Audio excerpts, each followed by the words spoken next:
Please pay attention to the emergency procedure notices displayed around the vessel.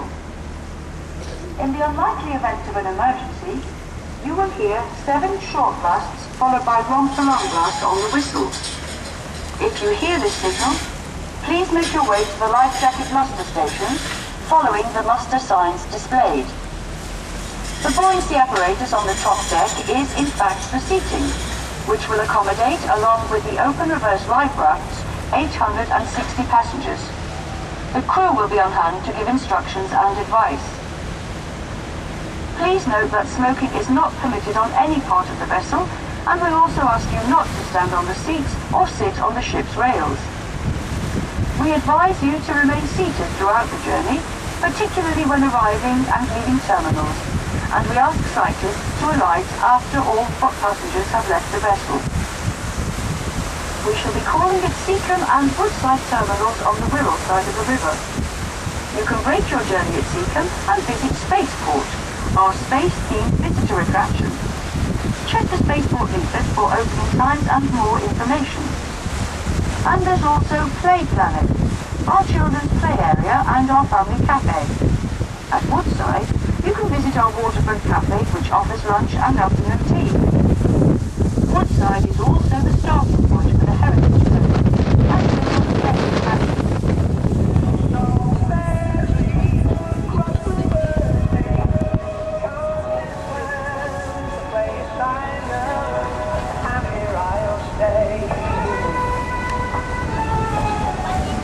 There's been a ferry across the Mersey for more than 800 years, providing a link between Liverpool and the Wirral shorelines. Ahead are stone pier, which once jutted out into the river on the shore next to the central church, the Church of Our Lady of St Nicholas. Unquestionably, as St Nick's, you can see the church at the back and to the left of the Liver building, with a golden square rigger ship on top of the spire. The modern 350-metre terminal is Liverpool's new and experiencing a rapid growth in cruise liner visits. We're now moving along the north docks, passing the warehouses and quays where the Great Port was built. In all, 7 miles of docks and 23 miles of quays stretch along the Liverpool foreshore.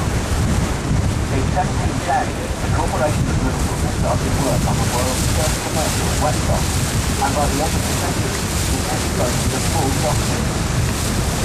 It had revolutionized shipping, and this, combined with the Industrial Revolution and the opening up of the Americans, secured Liverpool's future as a trading city and a major port.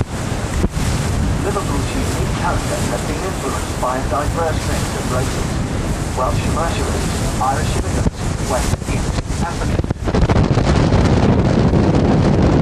The oldest Chinese community in Britain, and this melting pot is characterised by its vitality, resilience, and history. We can now move to the dock warehouse.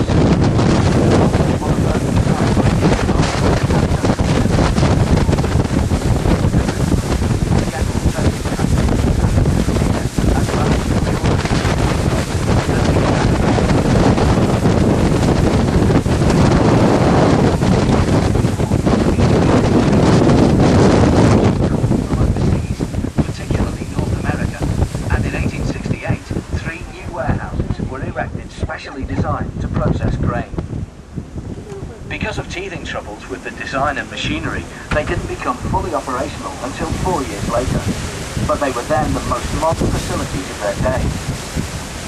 However, one block was destroyed by enemy bombs during the Second World War, another was demolished in 1969, and after falling into disuse in 1988, the one that you see was saved and was beautifully restored and converted into apartments in 1990. Liverpool had prospered from trade with the British West Indies and the American colonies during the 18th century. A latecomer to the triangular trade of cheap goods to Africa, slaves to the sugar plantations, and sugar, rum and tobacco home to England, Liverpool nevertheless came to dominate the slave trade until its abolition in 1807. The growth of the United States of America provided Liverpool with growing volumes of trade, and new docks opened in quick succession during the 1800s.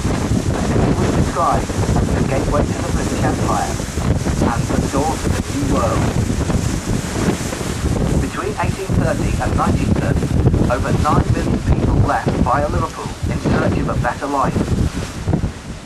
Before steamships were introduced, these journeys were extremely hazardous.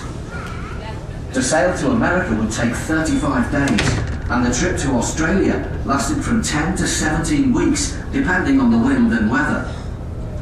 The ships were crowded, and conditions encouraged the spread of diseases such as cholera. By the late 1800s, over 200 ships a week would leave Liverpool and travel to all corners of the world. Liverpool became the most important port outside London. Owning a seventh of the total registered shipping in the world, the city attracted wealthy businessmen, merchants, sailors, privateers and immigrants, and the population increased dramatically, With over 75,000 people packed into 1 square mile of what was described as mean streets and fever-haunted alleys. The city has always evoked strong emotions in people. Daniel Defoe, author of Robinson Crusoe, wrote, "Liverpool is one of the wonders of Britain."